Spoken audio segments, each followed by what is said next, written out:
Nästan hälften av barnen i en amerikansk undersökning upplevde ständig stress i tillvaron. Men barns fritid är idag mer organiserad och kontrollerad än förr, och det är väl bra, eller? Svaret på den frågan verkar vara nej, som vi får se nu i Barndomens försvunna äventyr. In the space of a single generation, a golden phase of childhood has all but disappeared. We used to go and we'd come in for dinner and then go right back out again until it was dark. Oh, no, no, no. That doesn't happen anymore. I want to play in the tree, but my mum don't let me. The kids now don't go out to play. They go on a play date. Can you imagine? Wherever you go now, people are afraid. Especially parents are absolutely marinated in panic about their kids if they're out of their sight for a moment. Today's parents don't just drop a kid off at the park. My girls, that's just part of life. They wake up in the morning and grab my tracking device. Fear for the safety of kids is matched only by the fear that they might fall behind. On to the next destination. The hardest part for me would probably be doing the homework in the car because I do get a little bit nauseous. Unstructured and unsupervised play, for the sake of play, has disappeared. A shorter leash and more structure may spell the end of adventure in childhood, but what does it mean to the kids themselves? If you look around, it's a laundry list of things going wrong. Stress. We all know what stress is. People don't understand the value of play, and that is a very serious problem that will have very serious consequences.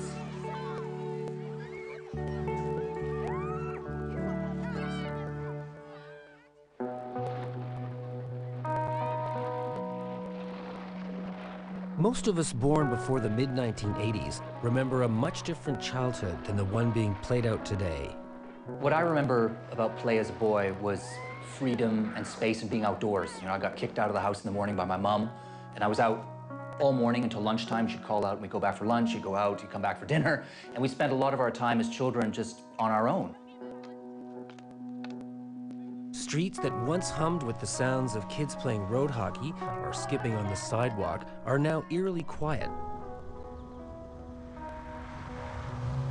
Over the past 20 years, a wave of anxiety over the safety of kids has moved childhood indoors. You listen to the news, you read the newspaper, there's something that has happened to a child.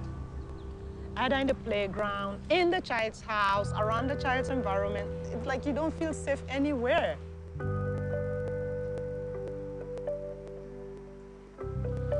Sometimes you can come to, Mommy, can I say, no, you hurt yourself. And sometimes I feel guilty inside, but then how can I leave my child to be free and play freely like that? I don't know. All the time, we just have to keep watch. Keep your eyes open, watch out for your kid, make sure they're around where you can see them.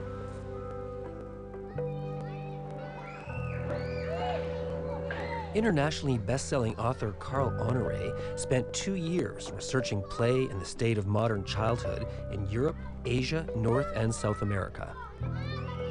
I think a lot of what's driving our anxiety and even paranoia is just fear feeding on itself, because statistically, the world is a safer place for children now than it's ever been before. The trouble is, it doesn't feel that way to a parent. To a parent, the outside world looks like one enormous cesspit of pedophiles and drunk drivers and just danger around every turn.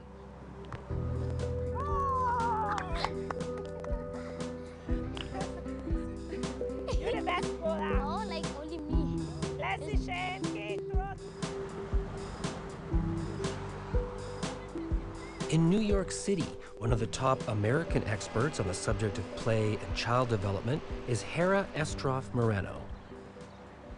I'm sure from the time of Adam and Eve, anxiety went with parenting.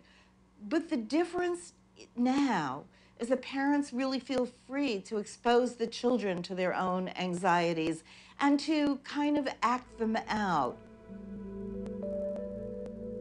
One way parents act out that anxiety is through the new technologies that let them keep closer tabs than ever on their children's every move.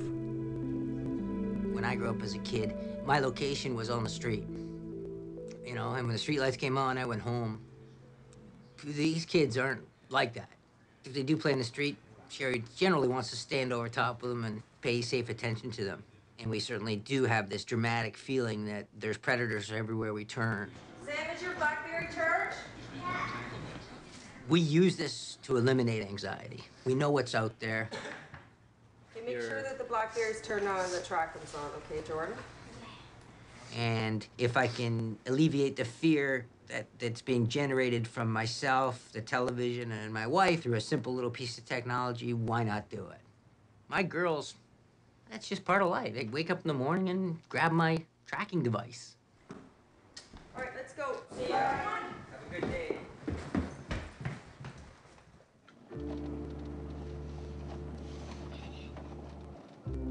We're seeing a breadcrumb trail or a popcorn trail, as it's most commonly referred to. Each one of these blue dots represents a true GPS location, and every 2 minutes, that location gets updated for me. I have the ability to see where they are now, what speed they're heading now, what direction they're heading now, and I'm able to witness and watch the transgression of the girls and their trip to school this morning.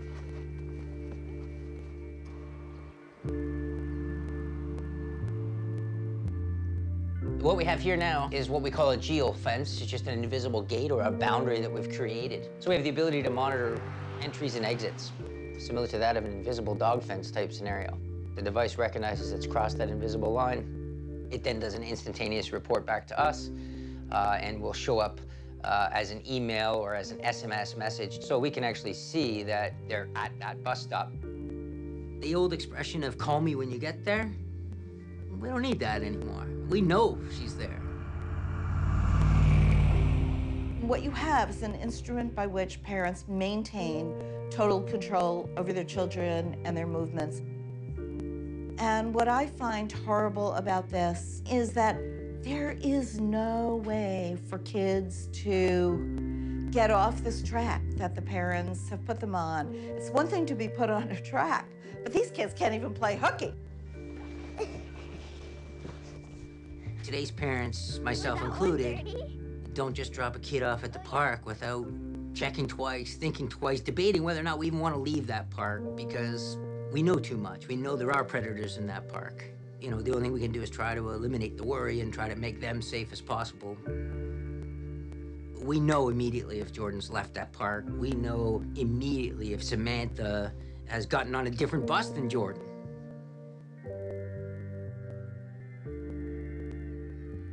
I think that this is really dangerous, to outsource trust to a device and not let the trust grow between parent and child, because that's really the foundation of trust in the entire society. If you can't trust your kids, and if the kids can't trust other people, excuse me, how are they going to build a society that's based on trust?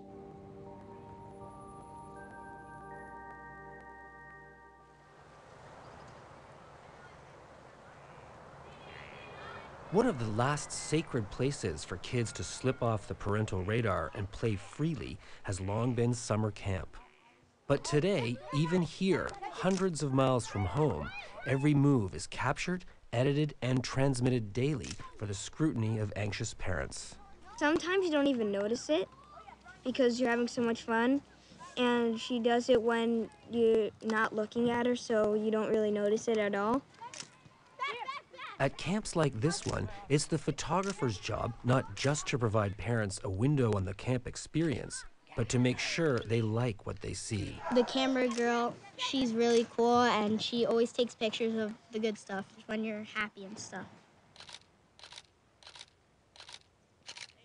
Don't run over me! Every day I take upwards of 700 to 800 photographs, and then I put them up on the internet. So at least now you can see them. They have their morning coffee and they look at their child's pictures, and they will make their assessment on whether their child is having a good time at camp. And if there's a few pictures that they look, you know, the camper looks distressed or just out of the group, they will give us a call it would be probably 3 hours a day that we're involved with parent issues. They do get anxious if they see their child not smiling. They do get anxious if they don't see their child for a few days, especially once the kid arrives. So like if a child arrives on a Friday, if they haven't seen a picture of their child by Sunday, they're hysterical. Are they there? They'll say to me, are they there? Like, they're here. Well, I think it's really sad that kids don't have the opportunity to play freely now. Camp cameras and GPS tracking systems aren't the only new initiatives aimed at keeping tabs on kids. Daycare centers and nursery schools are installing webcams so parents can view real-time footage of their toddlers from anywhere. In Toronto, some primary schools have made it policy that under 12s cannot walk to or from school on their own. I think with all of this sound and fury that surrounds modern childhood now, something has been lost. And that is the simple, magical, soaring pleasure of being a child at play. Because that has been almost edited out of the modern experience. We see free play now and we regard it as either dangerous or we see it as a waste of time because it can't be measured. This is not nostalgia. This is not a desire for some glorious childhood past. People don't understand the value of play, and that is a very serious problem that will have very serious consequences.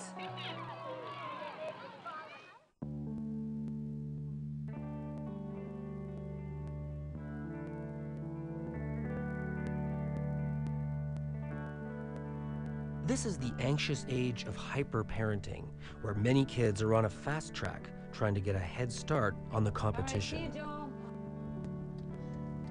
In some neighborhoods, the daily schedule for the under 12 set leaves literally no room for free play.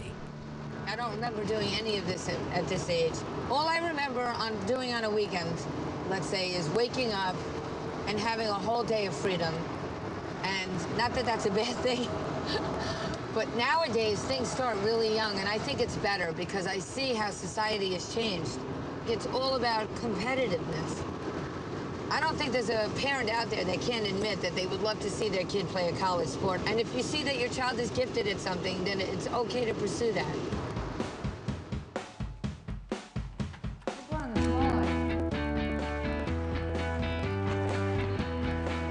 Hyperparenting is really good parenting run amok, in the sense that it starts from the very noble and natural instinct, which is to do the best for our children. But over the last generation, that impulse has morphed into something extreme. As parents now, we feel under pressure to push, polish, and protect our kids with superhuman zeal, to give them the best of everything and make them at the same time the best at everything.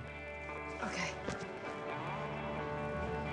Go in the bathroom, I'll knock on the door. There's nothing wrong with extracurricular activities. In fact, they can be wonderful. On to the next destination. The trouble is that many kids are just getting too much of it. Monday, I have a hockey clinic, then Tuesday, I have hockey practice. Wednesday, I have soccer practice. Thursday, I have hockey practice again. Then Friday, I have soccer practice. Then Saturday, hockey game, baseball game, or soccer game. And then Sunday, same thing. The hardest part for me would probably be doing the homework in the car, because I do get a little bit nauseous, but I just close my eyes for a couple minutes and keep working. So much play for children now is watched over, supervised, structured, spoon-fed by adults, that kids aren't given that time and space just to play on their own. Sport parenting. Where is the red hoodie? Wait, I have a red hoodie. Joel, where's the red hoodie that I pulled out? She needs red, Joel, for the parade. Stop micromanaging. You know, my daughters, we're raring to go at 3:34 in the morning, ready to go to a game and travel. I mean, we're coming home at 9 o'clock to do a change. Some people are just waking up. We're in our third activity. We've been in 2 states already. Joel, I have the red hoodie because she needs it for the parade. Okay, but we're not going to the parade now. We're going to baseball. You know, my philosophy is work hard and play harder. Good night, Corey. They did a study that a lot of kids, especially women, that played sports, team sports through college or through high school, have become very successful people. They interviewed some of the top CEO women in the country of the United States, and most of these women had played some type of sport in college or high school, organized sport. Beautiful. Leaving, let's go.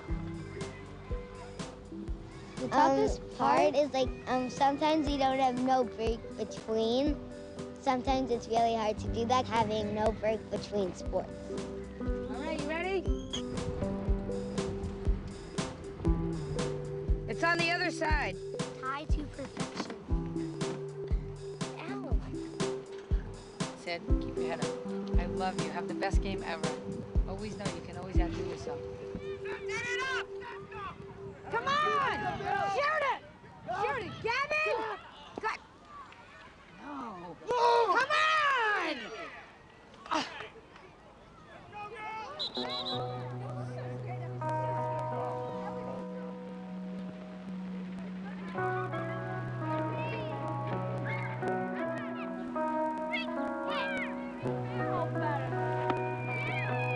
To a lot of people nowadays, just letting your child go to the park with an old baseball bat, a ball, and a glove, and a couple of friends isn't good enough anymore. It just simply isn't good enough. He's got to be in a baseball clinic with a certified coach and a brand new bat, and a brand new ball, and a brand new glove, and a uniform. Organized sports for kids are nothing new. It's how much of their lives they take up that's changed.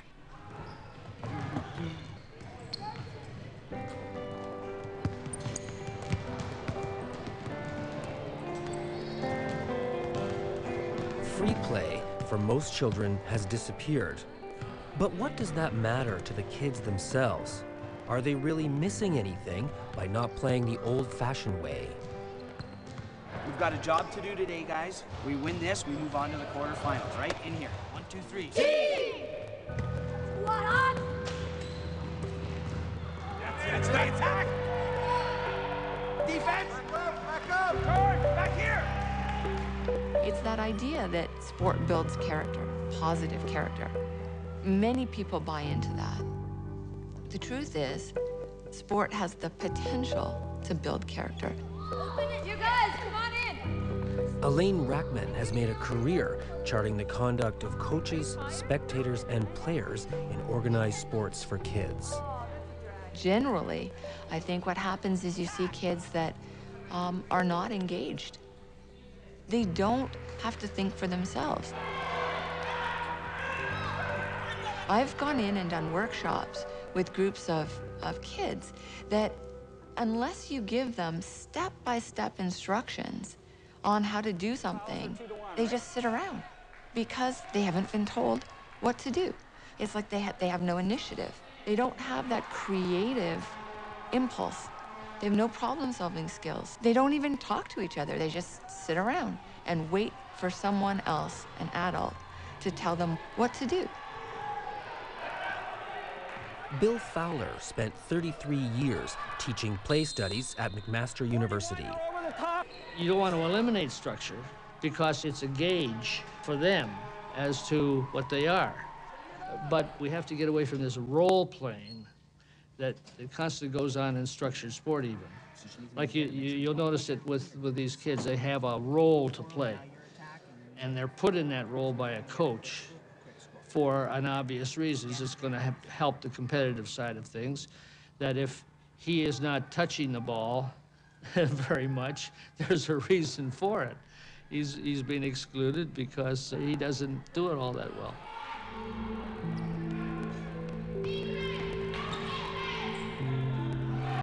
Stats show us that 5% of all kids are considered to be athletically gifted.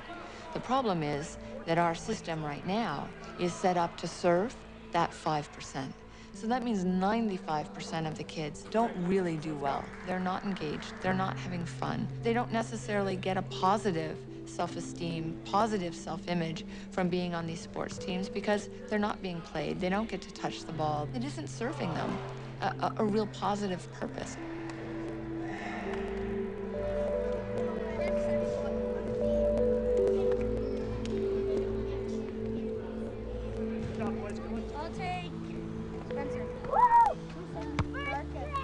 Structured play may have its critics, but what is so special about its alternative? Ironically, what we once thought of as wasted time, free, unstructured play, turns out to be nothing less than nature's way of making sure kids learn. What do kids get out of free time? They learn cooperation, they learn communication, they learn how to be creative problem solvers, they learn conflict resolution. 2 people get to stop, I'll be up first. Interpersonal skills, social skills, that's emotional intelligence. That's how those skills are learned. Oh yeah, we'll do 5 If there are always parents there managing that and guiding that interaction, those kids never learn how to do that themselves.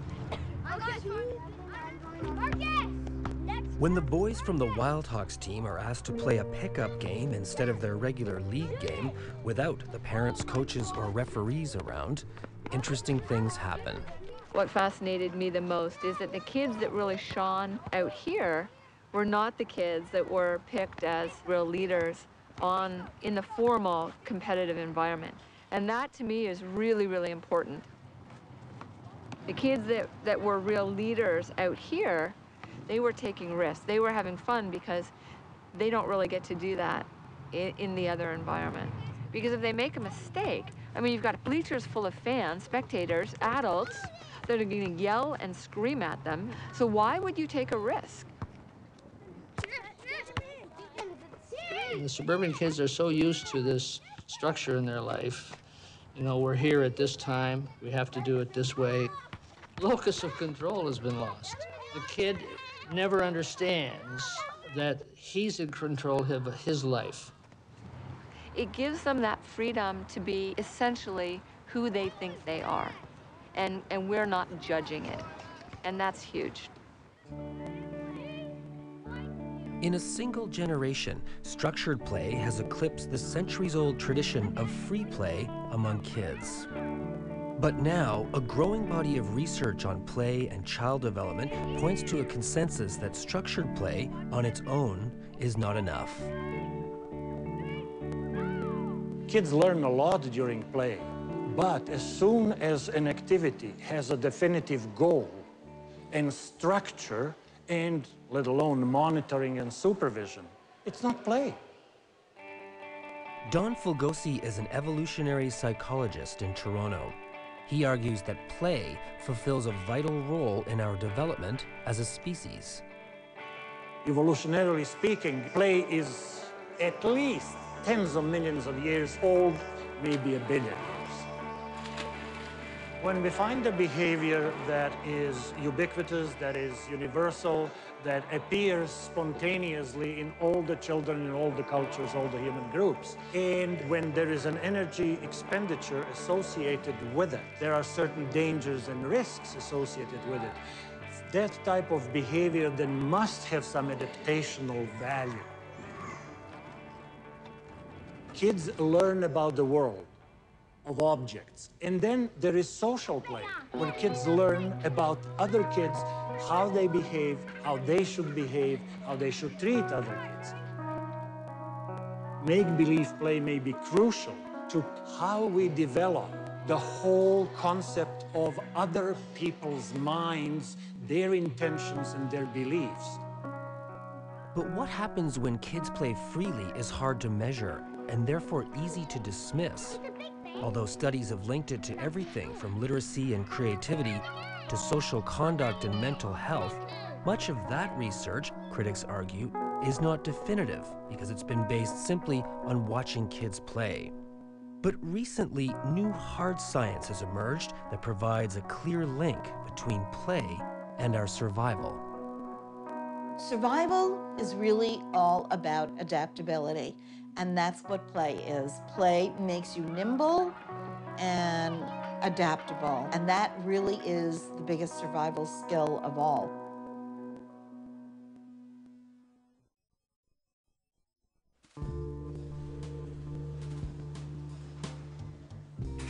For decades, the research on play and its ultimate value to kids has been confined to observational science. But in 2008, laboratory science finally broke new ground, at last linking free play to the development of the brain. If you take rats that have been reared so that they're not experiencing any peer play, and then you test them as adults, what you get is that the animals are socially incompetent. The next step was what we knew from earlier experiments that we had done, is that if you damage certain parts of the brain, you end up producing rats which show similar types of social incompetence to rats that haven't had any play experience. So if you're socially incompetent if you haven't played, and you're socially incompetent because you got damage to this part of the brain, is it possible that play experience is in fact modifying the way that area of the brain's working, which then in turn influences your social competence?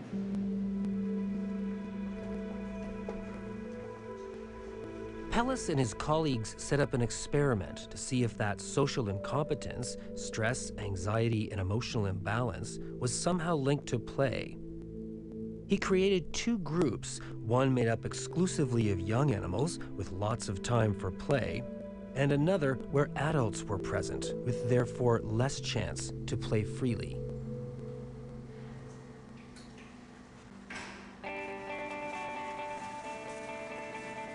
One of the beautiful things about play is that it's a spontaneous behavior. If you're a young animal, you like doing it. You don't have to be rewarded to do it. You don't have to be taught to do it. You just put a number of young rats together and you can be assured that they're going to be playing up a storm of their own accord.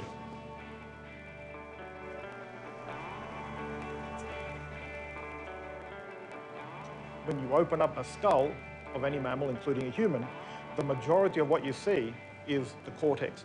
And this is the most evolved, advanced part of the mammalian brain. The most frontal part of that frontal cortex, called the prefrontal cortex, is particularly related to social behavior. So people that have got damage in this area show poor social judgment, they show inappropriate social behavior, and so on.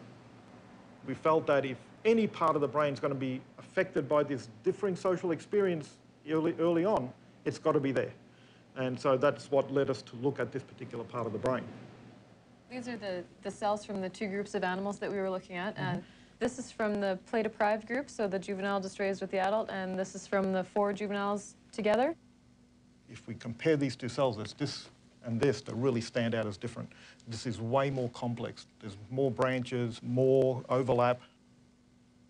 What shows up in the Pellis experiment very clearly is that play leads directly to the maturation of the brain.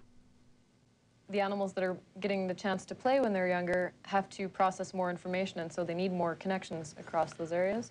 Right, it's getting information from more sources. If it's getting more information, it's got a better basis for making a decision as to what to do about a situation. And so this may account for why rats that have played as juveniles are just that much better at dealing with uncertainty in life. Because there's very little difference, biologically speaking, between a rat's brain and our own, what's true for rats is very likely true for humans too. In fact, the signs of play deprivation are already showing up. In record numbers, little kids with hectic lives and very little access to free play are winding up in therapy, complaining of stress, anxiety, and depression. Stress. Do we all know what stress is? What do you think stress is? Stress is when, like, you're doing lots of work and you're tired of doing it. Who has too much stuff to do? Tell me a story. Tell me a story about having too much to do. Last year, I only got to rest 1 day a week. Most days I have to do riding. It's like every day. Even on the weekends, I don't get to rest. Only on one day, I get some relaxing. It makes me feel some kind of stressed out. You feel stressed out? Yeah. We see a lot of kids that exhibit stress and anxiety in a lot of different ways. What scares you? I don't want you to tell me, and I don't want you to tell anybody else. They live a pretty complex life. They have a lot going on. They have to be scheduled to come to stress management. So everybody stand up. When I say And we've heard it mentioned in our classes that they're looking for free play. big deep breath. And breathe out. Strong mountain. Try to be the strongest mountain you can be.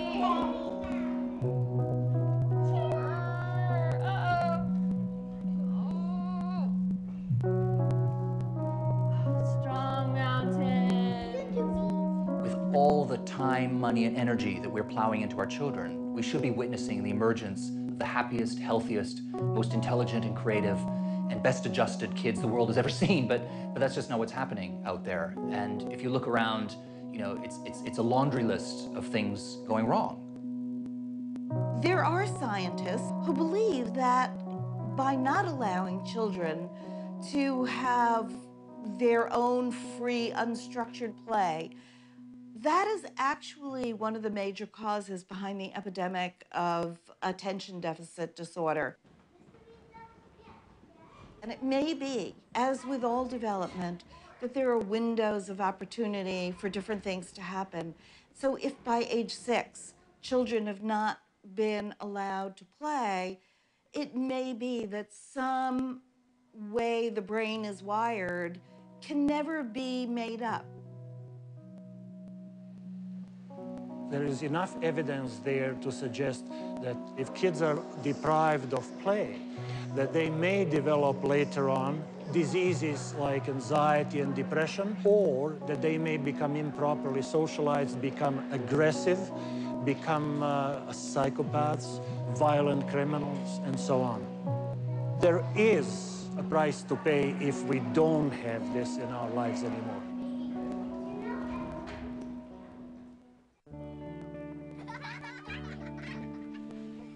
No one expects a return to the good old days when kids played outside on their own and came home when the lights went on.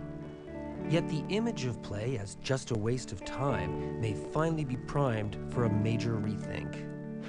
One tarpaulin or two? I've got one out up the top there, and I've got the parachute out over there, so I don't know whether that's... One UK company is breaking new ground, proving how simple changes to the way kids play can make a big difference to how they learn.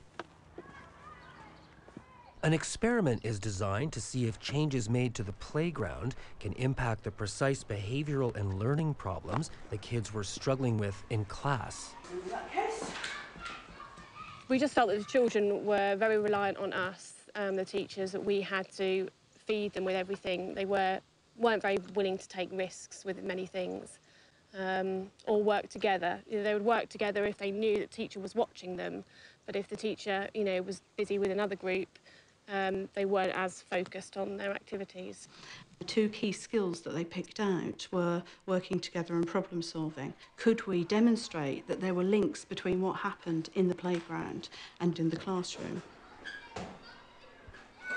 They start by simply observing what kids do on an ordinary playground. What we did was looked at the range of play types available on that playground, and through observation found a huge lack of cooperative and social play as well.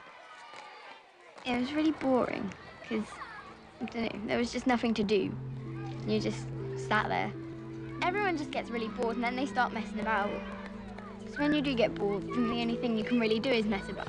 If you're like one of the boys in my class anyway. It wasn't that fun. There weren't stuff to play with. I would play football. It wasn't that very exciting. We saw children skipping with the skipping ropes. We saw the bat and the ball games happening. They weren't being used in any sort of imaginative or creative way.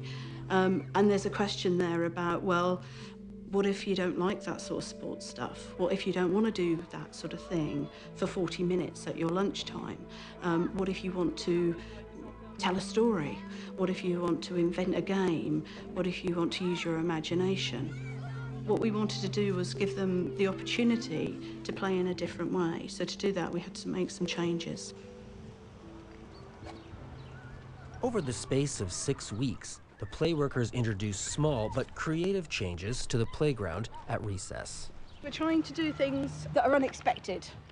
There's a thing called neophilia, which means that children are excited by things that are new and novel. So what we're trying to do is make sure that every day the playground is new and exciting. What are they going to do with these, you think? I have no idea.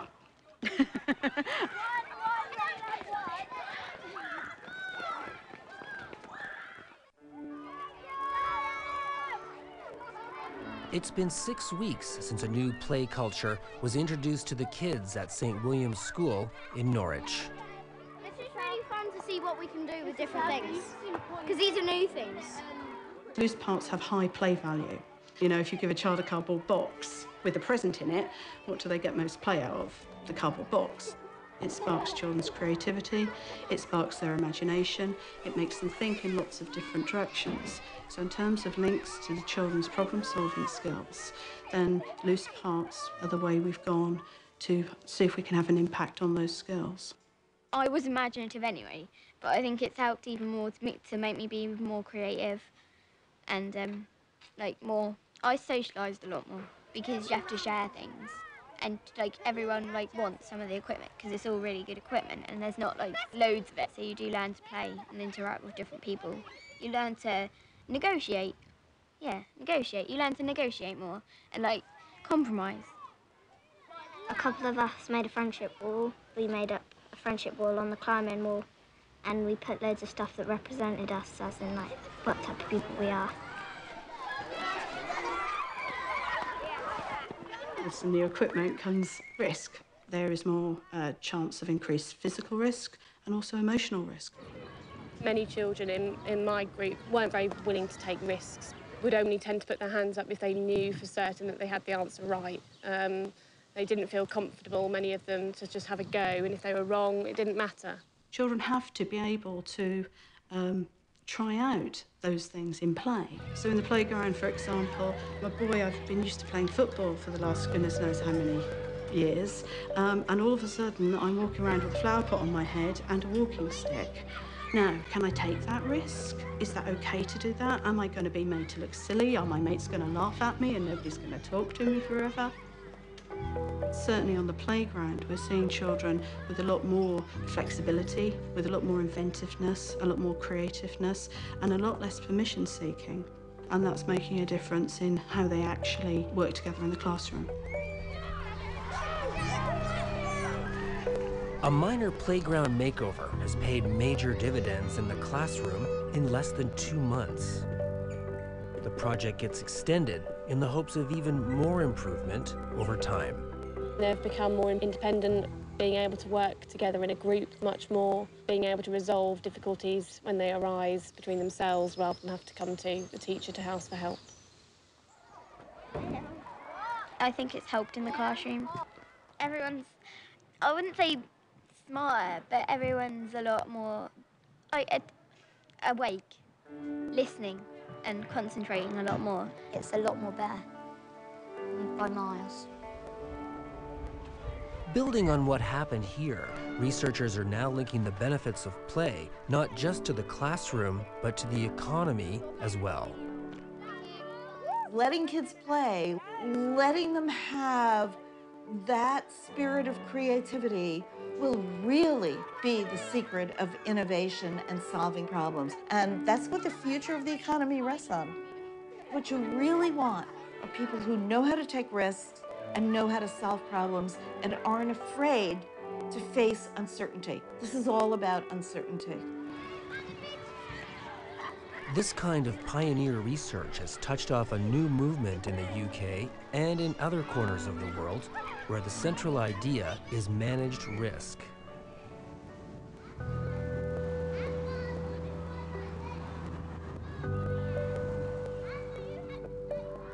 Are you guys allowed to play in the street?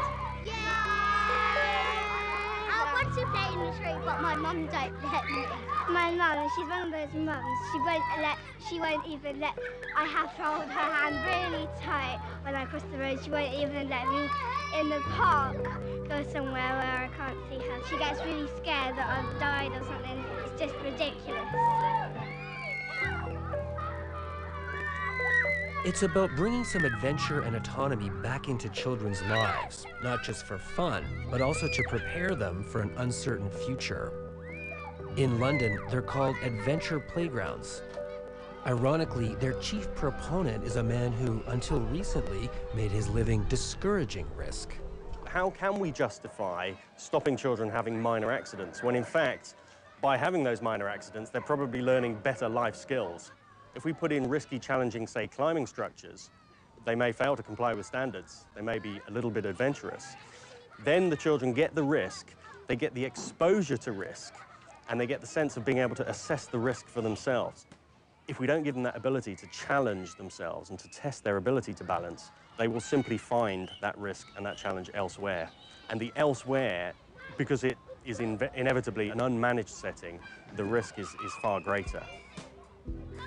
I've been to loads of playgrounds in my life. I'd probably say that this was kind of like out of 100 points. This is the best park ever.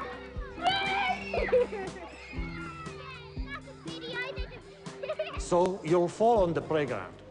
What's the worst thing that can happen? You can even break a leg. Is that better than not being exposed to these situations at all? I don't think so. Just think of the infant that's trying to walk. The whole experience is filled mostly with falls. You know, and if the kid never falls, the first time he does is going to be trouble.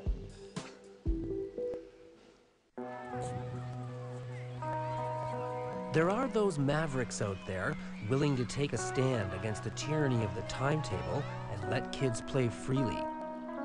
A few communities in North America set aside one day a year with no homework or extracurricular activities. In England, the Tory party has launched a campaign for more outdoor play.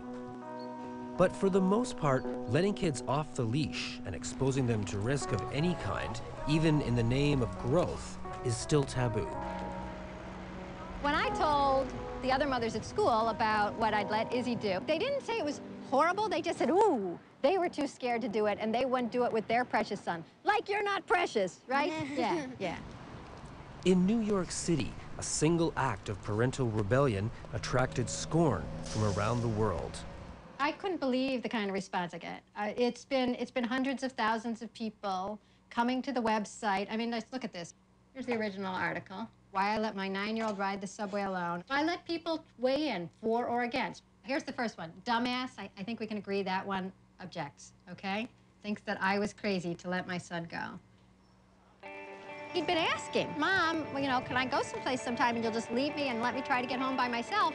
I talked it over with my husband. We thought, well, that sounds fine. And so that's what we did. We let him get home by himself on the subway after I left him someplace new, which was the handbag department of Bloomingdale's. I wrote the article in my newspaper, the New York Sun, why I let my 9-year-old ride the subway alone. And I came home, as I do, from my job every day, and then around 10 at night, the phone rang, and it was a booker from the Today Show. And I thought, ooh, this is an issue, you know? Then suddenly we were known worldwide as the crazy mom and the extremely lucky, fortunate, can't believe he happened to survive 9-year-old boy. The boy who lived. The world is a risky place. There are dangers everywhere. And really what parenting is about equipping children to cope with those risks. The goal of child rearing is to produce an independent, autonomous human being. You don't suddenly take the leash off when someone is 21. You have to let the leash out gradually. You know, in architecture, less is more. Well, I think that's true in parenting, too. A little benign neglect is good. As a human being, my concern is that the kids may be missing on something that is the greatest fun in their lives at the time. And if they're missing on fun, they're missing on childhood. I'd like everybody to remember childhood as something that was a charmed period of life. I mean, society defines itself not always and entirely by how it works, but also by how it plays. And I think that if we deny children the right to play, if we deny them the space to learn the gift of play and to indulge it, then all of us will be poorer in the long run. I thought, like, finally I'm free for once.